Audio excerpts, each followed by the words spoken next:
We're going to take a little walk down Louden memory lane from his teenage days up until he got his first patent and look at some of the trolleys he actually built out on the farm and in the first shed when he moved to Fairfield, Iowa.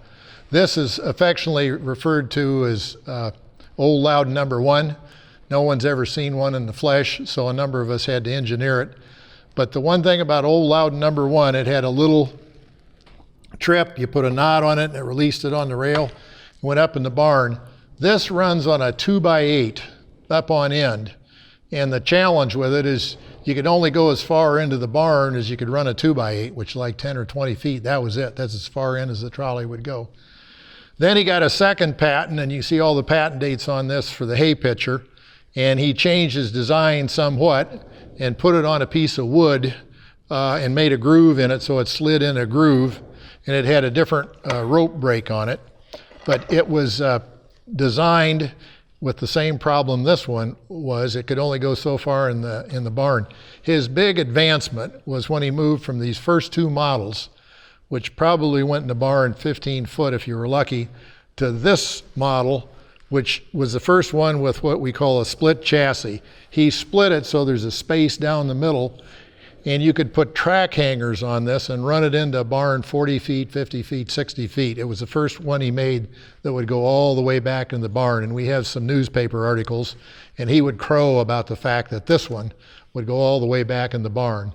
So these are the first three Louden models that he produced. Continuing on with his idea of a split chassis, the whole last series I'm going to talk about, all three of them, were built with that design in mind so you could shove them further into the barn. And the couple things I'd like to note real quick is that this is the only one of these that we know of in the United States of America, and it was in all places Kelowna Historical Society. The one to my left is the only one known to exist in the United States. It was in the Kelowna Historical Society. So needless to say, I got to know the people from the Kelowna Historical Society. And they allowed me to reproduce both of these. When he got into this period of time, he was still working on the infamous rope lock that we've seen earlier. But this whole series of trolleys worked differently, and I'll use this middle one as a demonstration. Basically, a dowel was on this and came up and physically pushed the trolley out of this notch. And there was a rope on here with a pulley, and this held this up. This was a rope break, and it locked the rope so that the load coming up from below couldn't go back down again. And this one to my right is the first one of the series. It's 17 inches. These are all 14. This went through, we think, at least 4 design changes before he came up with this commercial model. So he was pretty much committed to this lock it in the notch approach to holding the load up. Then finally, and this would have been during the period of time when the recession of 1873 set in, he was working on this model. This model is very unique because it's the first trolley we see that has both cast iron in it and wood in it. And where all previous models were riveted together, this one was bolted together. This was an experimental one.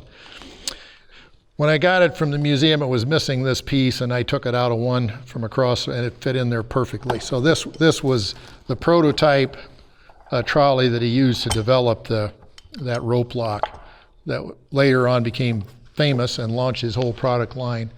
So this is what Bill Louden was up to, probably from teenage all the way up to about age 27, before he got all this stuff figured out, and he was ready to launch the Louden Machinery Company of Fairfield, Iowa, and he was off to the races. So this is a stroll down memory lane when he was making them out of wood and pulleys and rivets and no cast iron. First cast iron piece to show up is just like all the ones across the way in his 1988 catalog. And patent date was 83 that he got the patent date on this little jewel right here. So that's a little walk down memory lane. What he was up to for probably about 25 years was building them this way, getting all the way up to where they made out of cast iron and went into national distribution. So that's it. Okay, so the question is, what is a Louden hay trolley, or what is a hay trolley? This is Louden's first one that he actually put in a catalog, It's got an 1883 patent date on it, and it's in his earliest catalog. So it's an early Louden piece.